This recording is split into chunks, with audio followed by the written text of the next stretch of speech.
Friends, crayon Shin-chan చూస్తున్నప్పుడు ఈ చిన్న డీటెయిల్ మీరు ఎప్పుడైనా గమనించారా?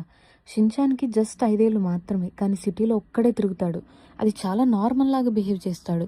ఇది జస్ట్ కార్టూన్ ఇమాజినేషన్ కాదు ఫ్రెండ్స్, ఇది రియల్ లైఫ్లో టోక్యో నుంచి ఇన్స్పైర్ అయింది.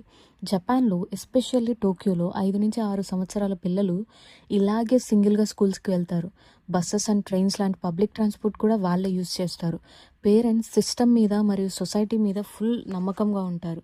ఇది పాసిబుల్ అవ్వడానికి మెయిన్ రీజన్స్ ఏంటంటే, చాలా తక్కువ crime rate, strict laws and high discipline, సొసైటీలో అందరూ ఒకరికొకరు రెస్పాన్సిబిలిటీ ఫీల్ అవ్వడం, safe infrastructure like clean roads, organised transport.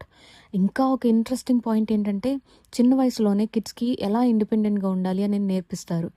కొన్ని స్కూల్స్ అయితే కిడ్స్ని ఎలోన్గా ట్రావెల్ చేయమని ఎక్స్పెక్ట్ చేస్తాయి. జపాన్లో ఓల్డ్ ఎనఫ్ అనే ఒక పాపులర్ షో ఉంది.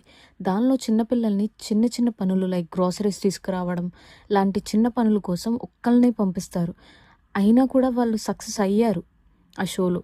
సో షిన్చాన్ ఒక్కడే తిరగడం వియర్డ్ కాదు, అది జపాన్ ఎంత సేఫ్ అండ్ డిసిప్లిన్ కంట్రీ అనే విషయాన్ని చూపిస్తుంది. మీరేమనుకుంటున్నారు? ఇలాంటి సిస్టమ్ మన కంట్రీలో పాసిబుల్ అవుతుందా? కామెంట్ చేయండి.